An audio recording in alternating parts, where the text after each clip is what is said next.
Thanks for tuning in, guys. Today we talk with a landman.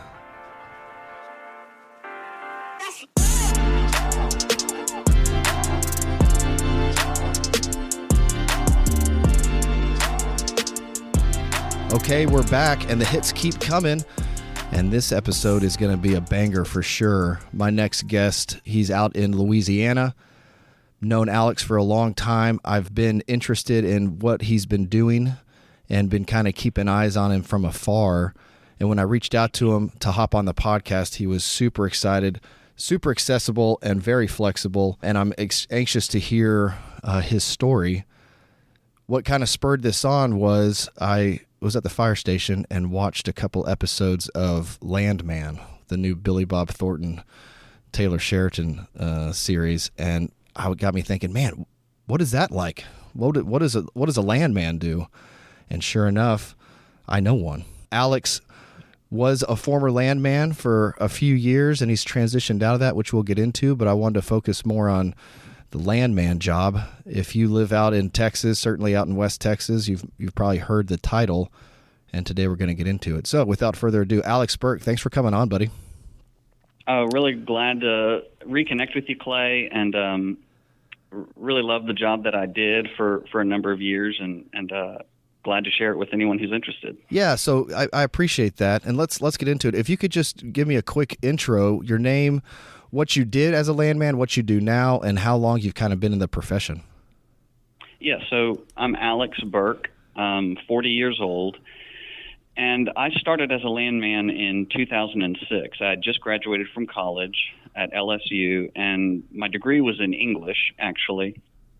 And so I was dating a girl at the time, and she's now my wife, but she's from Shreveport, Louisiana, which is an old oil and energy town, and still to a large degree is. And so the way I got into it was I was meeting her family, and she has a lot of aunts and sisters and female cousins, but she has a few men in her family too, and all of them, whenever I said, well, what do y'all do? They said, well, we're landmen, or what's your uncle do? Well, he's a landman. And it was interesting to me because they all seemed like they came from means, upper middle class. And I said, well, what in the world is a landman? That sounds like a totally made up title. But they said, no, they're landmen. And my grandfather was a landman, and my great grandfather was a landman. And so anyway, I was intrigued by it. Whenever I graduated with an English degree, I didn't have a lot of job prospects. I didn't want to be a teacher, and actually studied writing. And so I had even fewer prospects. And so there's an opportunity at the time, given the economy and what was going on, to actually a lot of young men my age were being hired. And so that's how I got into it. That's interesting, going from English. So let me ask you this. Did any of your formal training in college apply to the landman profession? Believe it or not, yes. I had, we'll get into it a little bit about what is land work and what are the different categories, I guess, or specialties in it. But for me, I went to a Southern university with a long history of I found this out as I was there, of English and writing and Southern literature, and all of those things were very important to me. And one of the major aspects of land work is doing public records research. And that sounds really boring, but basically you're going to the public records, which is housed in the county seat or the parish seat in Louisiana, to find out who owns what, who owns the surface of this land, and who owns the minerals if they're separated or called severed in that case. And you actually have to go back to research now a lot of it's online these days, but back then you would literally sit in a room with filing cabinets, reading cards and mapping out essentially family trees of how did these estates, and estate meaning the assets of the family, matriculate through from great grandpa down. And so you're doing family histories, which in the South, especially in Southern literature, William Faulkner, for instance, is and Irish. I mean, like James Joyce was an Irish author who I really liked. There's so much obsession with family identity and what do we own and what's our place in society. And so that was all very interesting to me. I think that part of it was it can be mundane, it can be tedious, and so my mind naturally embellished to try to understand these stories. And you couldn't help but understand stories because you're hearing, oh, well, this sister had a falling out with their father. She was written out of the will. Or this son was interdicted, and meaning he was not capable of handling his own affairs mentally. And so you just got a very good sense of that. And you'd have to go all the way back to what was called the patent, which is basically whenever the sovereign would sever this into an individual. So the Spanish Empire or the Republic of Texas or the United States said, we're going to patent this to this individual. And a lot of times there's a large tract of land, huge. And then over time it gets diminished down and subdivided. So anyway, you end up going to, I might be getting ahead of myself, but then you go and you actually meet, you cold call in a lot of cases, these people. They might be a poor itinerant farmer, chicken farmer. They might be a really wealthy landowner, and everything in between. And so you had to have some personal connection with them. And in many cases, this was the most valuable thing to these people, and they don't trust some young gun rolling up on their trailer or mansion, whatever it is, and saying, I want to talk to you about something. And they might be naturally distrustful if they're not sophisticated about the oil business itself. And so there's a lot of human interaction, a lot of story research, and I guess, again, my background lended itself, and my personality lended itself to that, because essentially what you're trying to do is negotiate an oil and gas lease of one kind or another, or maybe surface access rights with people. Yeah, no, I can see how you'd be drawn to that and how you'd be successful doing that. I'm going to try my best to keep us on track with kind of where we're going, but there was so many questions. For example, here's one, and this is probably our first rabbit hole that I'm trying to avoid. Is the landman the one that is actually negotiating, or are they just the initial point of contact so you can pass it off to the attorneys or the people that have the money to be able to negotiate that? Or is it more autonomous? Alex, grab it, here's your budget. How does that work? So essentially, if you've got an oil and gas prospect, you've got a company with millions of dollars likely who says, hey, we think that there's oil or gas or both in this particular area, and we've drawn a real fat line or circle around this area. They're going to hire then their land department, if they have one, or their manager of some kind, or their geologist, whoever it is going to hire a crew of independent contractors who are called landmen. Most cases, they're independent, 1099 folks. And so you'll have a crew in your area, or whoever you work for as an independent contractor, who runs a crew, who solicits work, who leverages their reputation to get work. And they have a reputation in the area, so they're the ones who got called. So you're an independent contractor working for some kind of energy company. Okay. And they're going to say, lease up as much as you can, and you'll take the big stuff and work down to the smaller stuff. Okay. So starting from scratch back in 2006, you are intrigued about the landman position. You decide to follow through with it. What qualifications do you need to be a landman, and how long does it take to become qualified to be able to call yourself a landman?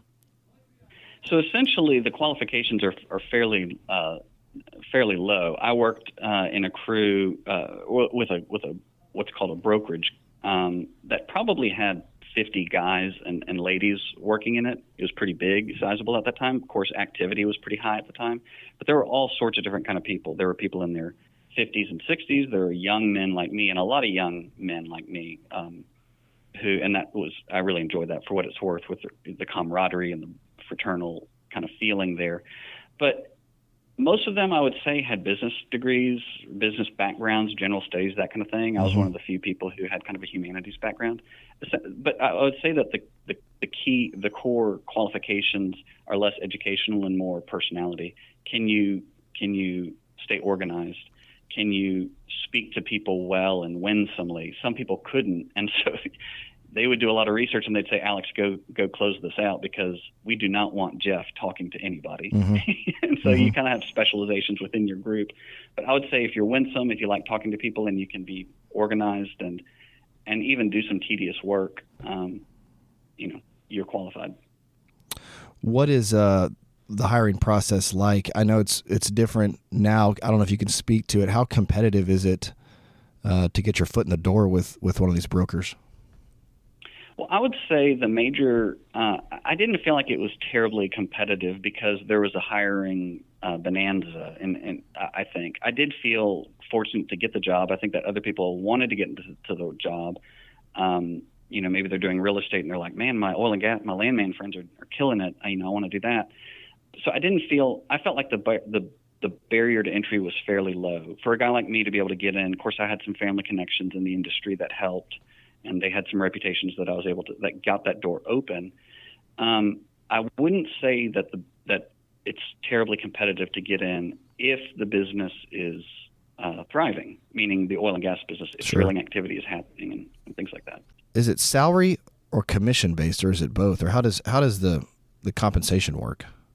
So the compensation it's a day rate. Other jobs might have things called day rates, but we got used to hearing the term. And whenever I started, I thought I was making a lot of money. I just graduated anyway, and I was making $25,000 a year. But that was a salary, actually. The brokerage I was at would pay us a salary, and we got some minor benefits. But on the back end, the way they build it was on a day rate, and that's really typical. A brand new landman, and of course this is 18 years ago, it might have inflated a little bit, but a brand new landman could expect to make $200 a day. Okay. Maybe I started at $225 or something like that. But at any rate, I know that the brokerage was billing the oil company in excess of that. And of course, that's how they could afford to pay us benefits and make some margin. So I would say my recollection is a starting landman. I think a decent starting wage would be $200 a day. I remember finding out later that an experienced landman was billed out at $500 a day, and I only made that later. I think I really topped out consistently at about $375 a day, and I worked as a landman strictly for 5 years before I moved on to some associated career path. Sure. Yeah, which I'd love to hear when we get there. So what's the difference between a $200 a day landman and a $500 a day landman? Well, it's really based on experience. And as I've alluded to earlier, there's different concentrations that you can kind of fall into. Whenever you're doing land work, basically, just to paint a bigger picture, you've got the geologist who's the scientist who says this is where we need to be and this is where the reserves are. You've got legal inside the oil company who says this is how we need to go about it. You've got engineers who are saying here's how we're going to drill it. And the landman really occupies a spot of really working closely with the attorneys, I feel like. And so maybe I'm already forgetting kind of exactly what the question was, but I think in terms of experience, you're going to have experience being able to talk the lingo about oil and gas itself, maybe toward the geologist. You're going to have to become more experienced with the legal frameworks of negotiating leases. Why is this important? What are the terms of the lease if there's opportunity to negotiate? And then so experience is really what's the breadth of your understanding of the activity. The more you learn, the more valuable you're going to be, because you can be doing more types of things. And how good are you at doing your research? If you put together, this is the history of the ownership and it's full of holes, or you couldn't figure it out, or it's got mistakes, that's going to be problematic. So I feel like the difference in terms of time is probably 4 years or so. Mm-hmm. I don't know. I think that, but it kind of comes down to the individual. If you're really good at your job and in 2 years, maybe you're making 500. But I think it's very independent, and you have the opportunity, if you're a professional, to set yourself apart. So you kind of touched on this. It seems like oil and gas could be a potentially volatile sector, depending on Sure. technology and geographical location and rules and regulations. Absolutely. Is the entry level kind of position, is it a transient, like guys get into it and they last a couple years and they move on, or are there guys that make a 20-year run out of being a landman like you're talking about? Absolutely both. Whenever you say you have an administration in place and energy they're drilling a lot, or prices are such that drilling activity is accelerated, whatever it is, you're going to have a lot of experienced landmen working, and then you're going to have a lot of inexperienced landmen working. And then whenever things dry up a little bit, the people who are going to continue to be working are going to be those who have proven themselves and are bringing value even whenever value margins are fairly thin. And so if you do have the opportunity to get in because things are active or you just had the opportunity, whatever it is, I would say make hay while the sun shines or something like that, which is learn as much as you can, bring value even when it seems like value may not be, you may not feel valued because this dope next to you is getting the same thing you are. Really seek to learn as much as you can, because when things get thin, he's going to find something else to do, and you might be able to continue to do what you're doing. So, Alex, you've kind of touched on this throughout the conversation as far as like what the average day is. So it sounds like it's research. It's like you said, a lot of autonomy, trying to craft the story, but it's also conversations with landowners, property owners. Is those conversations in person? Like, are you traveling a bunch, or is this over the phone, emails, or how does that part of the job work? A lot of it is over the phone. I mean, I'll say this. I'm a major landowner. I own a fifth of an acre in my little subdivided neighborhood. And so it's really nothing. I'm not a major guy. But the point is, I got a call the other day saying, hey, we're putting together a prospect. We know that you own some minerals. We'd like to lease you. And they tried to email me a few times. I never emailed when I was working. But again, that was 18 years ago, predominantly. And unless they're a professional office or something, and that was their preference. So I think that talking on the phone, we'd use white pages, we'd call people, we'd develop a rapport, and then we'd go out and see them. And sometimes it was as simple as got it done. Sometimes it took weeks and weeks and weeks. Sometimes there's people who are utterly distrustful of anybody, and you had to really ingratiate yourself somehow in order to get them to kind of win their confidence a little bit. Oh, and the other thing, going back a little bit, you'd said, is it transient? It's kind of like being a cowboy or in the sense that you have to kind of go where the head is. Sure. You got to go where the prospect is. And so I was fortunate to be able to work in North Louisiana, in North Texas, and East Texas, and that's really the region that I live and lived in. But you have some people, when things dry up around here, hey, we're working in West Texas, or I'm working in South Texas, or around Denver, and so you kind of there are periods of time where you're going to be away from home if that's. I mean, I say that. I mean, I don't know if that's exactly true for everybody, but you just kind of got to go where the work is. Alex, let me ask you this. When you're tasked with a geographical area, hey, we're going to try to lock up all these leases. You did it for a long enough time where you can start feeling out people's apprehensions and hesitations and stuff. When you go talk to old McDonald and his farm, how much time do you, and let's say he's resistant to the idea because, it was his grandpappy's land for whatever. How much time are you committing to the tough ones? Or is it, hey, I've tried, he's not budging, we're moving on? Or are you committed to securing that lease come hell or high water? It's a great question, and I think that it fits into the context of the play itself, meaning the prospect. If this person owns 100 acres, that's a sizable chunk. And as I alluded to, if you draw this big, I don't know what it is, say it's a 50 square miles, you're going to try to lock up the big stuff soonest, and then you're going to be working with the geologist who says, this is really where we want to punch a hole. Okay, well, old McDonald lives right there, and we'd love to have a site on his back 40. Alex, that's really the only location, because everywhere else, I don't know, it's U-Haul space all around it. So you really got to lock that in. You might spend a month, 6 months working it. Okay. It really is going to be a strategic decision defined by the details of the prospect. But I would say whoever it is, and maybe by the end of the prospect, they're saying we really got to tie up all these small lots, do everything you can. You got to have a strategy to get it done and be in concert with the people who are paying your bill and ultimately are going to punch the hole and invest a lot of money in it. Where's your priority and how do I get it done? And I mean, there's some people who are easy and some people you got to bring them a king cake at Mardi Gras and say, I'm here. Let me hear about your kids. Let's talk all about, I had those conversations on the front porch of the single wide about his life and how he just wanted to talk to somebody. He was grumpy, mean. His own family didn't seem to like him. And we just sat there and I listened to him and just cared about him enough to get him to care about what I also cared about. And we struck a deal that was fair at both sides. I want to transition to, you getting out of the landman field here in a few minutes, but when you were doing it for the 5 years, Alex, can you tell us the best part of the job and the most challenging part that you experienced while being a landman? Yeah. The best part, I really loved meeting with people, and I really loved the camaraderie of the guys. Probably the camaraderie was the best because it was a lot of guys my age. I was 22. I'd just gotten married. I had a lot of guys, and I didn't go to school with them. They went to Louisiana Tech. I went to LSU, but we just became real close.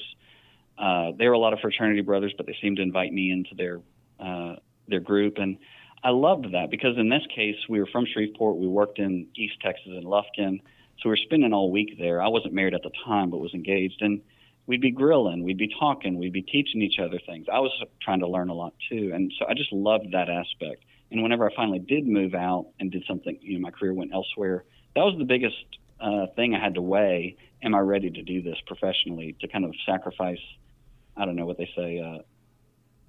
When I was a kid, I did childish things. When I became a man, I put away childish things. There's that kind of idea in my late 20s that I had to kind of weigh. So I loved that.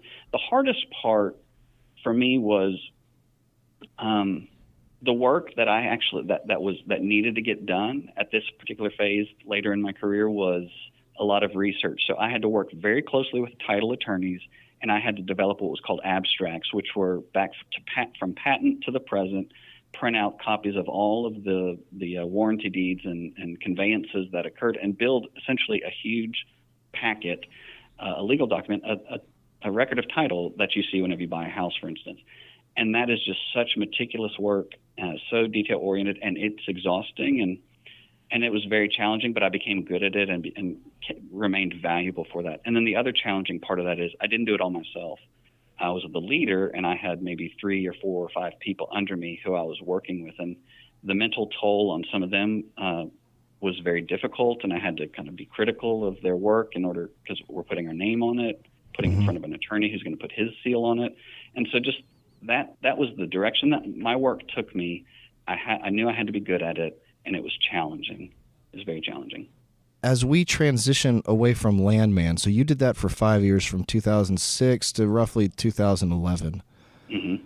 Where did you transition to from doing that? Is it what you're doing now, or has there been a few steps along the way? There's one step between that and what I'm doing now. And so what I did was I started working at a local refinery, a specialty refinery complex in North Louisiana. There's actually 3 specialty refineries up here, very small relative to what you think of, ExxonMobil or something like that. Very small, very specialized. And the job that I did was I bought crude oil.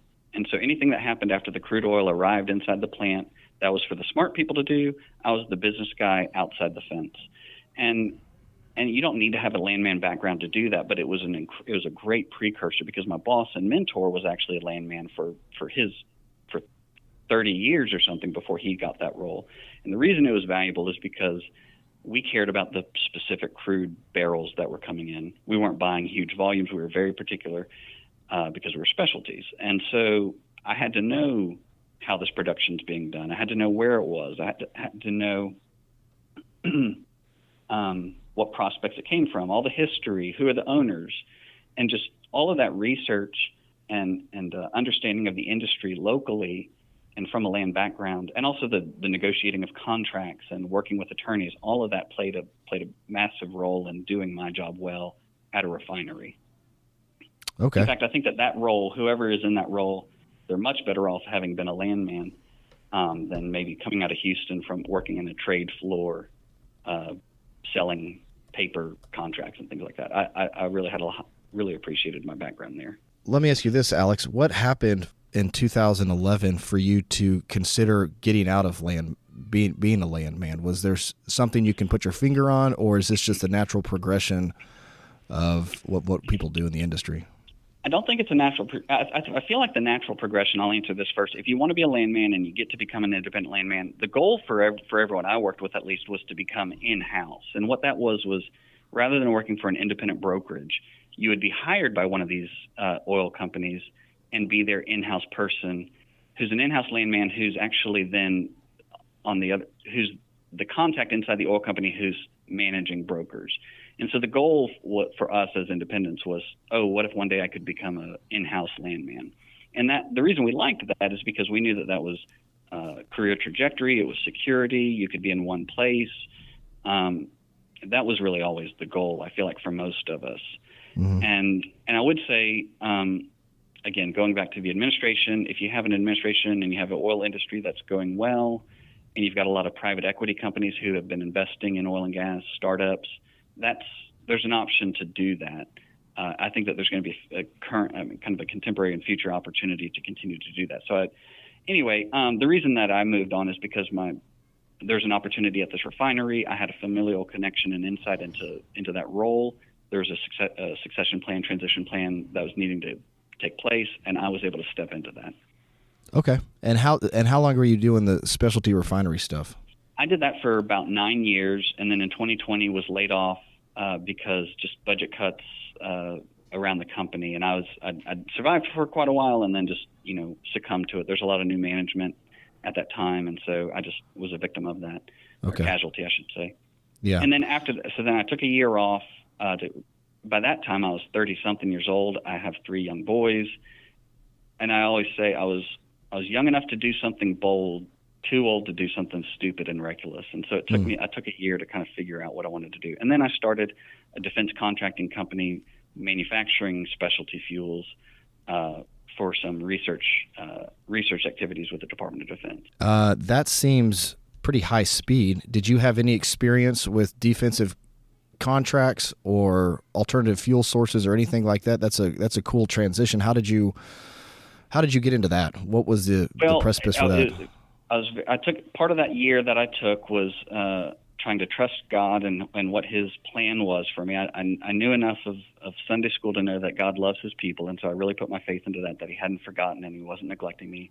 I also knew that I thought I really would like to do defense work. The older I've gotten, the more patriotic I've gotten, the more interested in defense activities. As I've done research, the more interested I've become. And so I was able to leverage my logistics, business, energy background from land work and then refinery work to say, here's what I can do. And the timing worked out to team up with a team of developers who had done some research activity and felt like they could commercialize it. So we said, well, let's start a company and let's turn it into a for-profit venture. So I can't say that that's what everyone will be able to do, but I took the time and it worked. It's worked out well. Can you elaborate on what exactly your company does? Not on an open line, not just teasing, but I would say there is an aspect of that. But basically, I'll say it like this. Specialty fuel is often considered just something that you bolt on to an exotic engine or something that you've designed. But you would never have an Indy car and say, well, let me just put this 84 octane in it. No, you're going to put a commensurate high-quality fuel into that system. So for a long time, people have developed exotic power plants and just thought of fuel as just kind of an afterthought.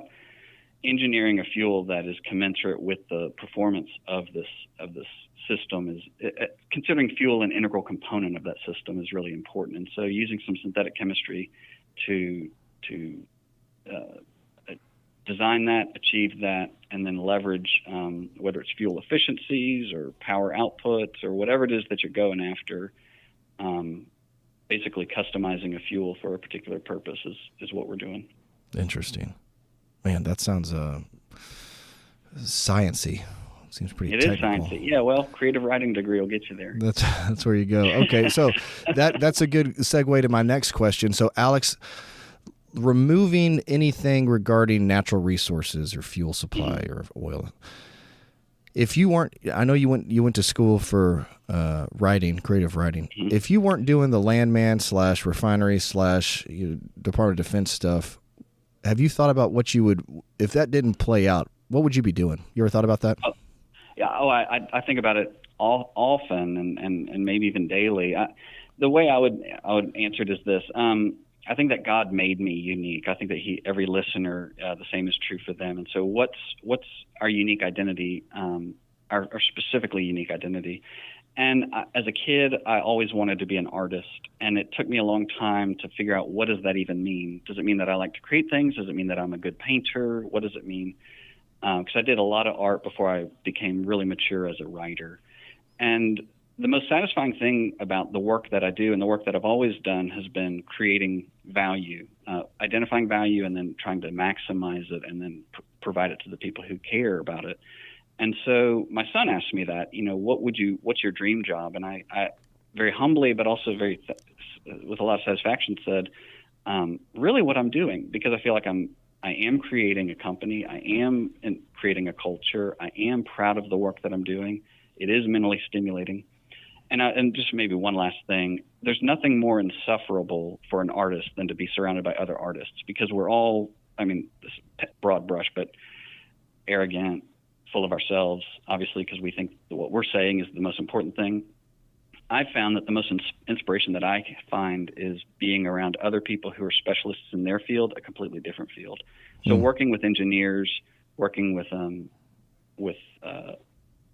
servicemen, working with people who are specialists in their field, and it brings me a whole lot of inspiration. So I enjoy what I'm doing. I think I'm glad to be doing it.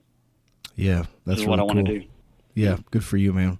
Okay, as we're kind of wrapping up, taking it back to Landman specific, if there's listeners who are interested more in the career field, or it strikes a nerve, what would your recommendation be for a young person who might be interested in being a landman? So I do two things. I would watch the Landman soap opera. I think that would be a lot of fun. Sure. Definitely, just see it. It's going to be maybe outrageous. It's going to be gaudy, but get a sense for that. Well, it leads me to a rabbit hole. The first scene in Landman, Alex, it shows the character negotiating mineral leases with the cartel. How many times have you been in that situation? There was one situation I couldn't find this guy, but he wasn't a cartel guy, but he had killed a cop years ago, and he was notorious, and he lived back in the woods, and I was afraid I was going to get shot, but I had to get this lease, and so there's some danger along the way sometimes. Anyway, I would say watch the soap opera, but also go on Amazon or something and just buy a book that says, I actually just looked at, I couldn't find one, but Landman for Dummies or Land Work for Dummies. There are some really cool resources out there. And essentially what that would do is give you a broad reference resource for what are all the aspects of this, and what are all the aspects of the energy, pipeline, so to speak, and where does land fit into that? And land work really does fit in. It's considered upstream, meaning like production. It's not moving energy. It's not refining energy, but it's on the upstream side, way upstream, extraction. But it does a whole lot, up there. And so I think that getting a reference text and just plowing through it would be really good, because essentially a young person could have that background and in a job interview be conversant in what are all the aspects. Ask some compelling questions. Well, where's the prospect? Where do y'all see it going from here? Anyway, I just think learning the vernacular, and again, from a writer's background, it is important to learn the lingo. And so being conversant in that would be very valuable. So I'd say get a reference text, and meet a landman. Talk to one of them and say, an older one, a younger one, and that's what I would do. Yeah, that's good. Is it fair to say, Alex, that the next 4 years with the transition to Trump administration, there might be some more opportunities for the natural resource, oil and gas industry? I definitely think so. I mean, he had said, he's said a number of times, borrowed that line from Sarah Palin, which was drill, baby, drill. I think he's very serious about maximizing the energy industry. And after the 2008 financial crisis, the economy really suffered in a major way, but one of the bright spots was energy. And you saw a lot of Wall Street money going into private equity-backed energy startups. And so it was a 10-year run where energy was really a core product of our GDP. And so I think that I think that there's tailwinds to that. And so now would be a good time to be thinking about it. Find a landman, call me. I can maybe help that happen, but find out where the prospects are. Obviously, West Texas is hot. And so get a text, find a couple of landmen, see where the work is, and brush up the best resume that you can. Don't embellish it, but just say, hey, I used to work at Enterprise Auto. I have management experience. I can do diligent research work, and I'm interested in this field. Can you put me to work? Wrapping up, Alex, I always like to ask my guests about any book or podcast, whether professional or personal. Any recommendations you might have for me or the listeners, something that might be on your bedstand, something you've kind of listened to in the car. You got anything that strikes a nerve? Oh, man, that's there is one that comes to mind, but I can't remember who it is, and I can't give your listeners any insight. But my dad and my brother and my sister all independently said, Alex, you got to listen to this guy. It was 4 lectures. It was a gentleman who actually works for the CIA or used to work for the CIA, but he was a Christian speaker who talked about this idea of identity. And maybe what I can do is find it and share it with you, and you might can reference it later on. But that's something that is on my list to read. But I read a lot of military stuff, geopolitical stuff, and of course, coming out of the election, I've been reading a lot of political stuff. So anyway, as far as energy, my big plug is probably watch Landman. Okay. Fast forward through the seedy bits, and yeah, I don't know. That's about all I got right now. No, that's great. If you think about it, if you come across that series, let me know, and I'll throw it on the website for people as a reference. I'm going to send it to you, when we get off. Yeah, that's great. Alex Burke, thank you so much. We went over time, but I think it was worth it. I feel like you're bought into what I'm trying to do with this podcast, and you certainly contributed to it, so I really appreciate that. Thank you a lot. I really appreciate it, and good to talk to you all. All right, man. Well, Merry Christmas. We'll talk soon. Thanks, Alex. Bye-bye.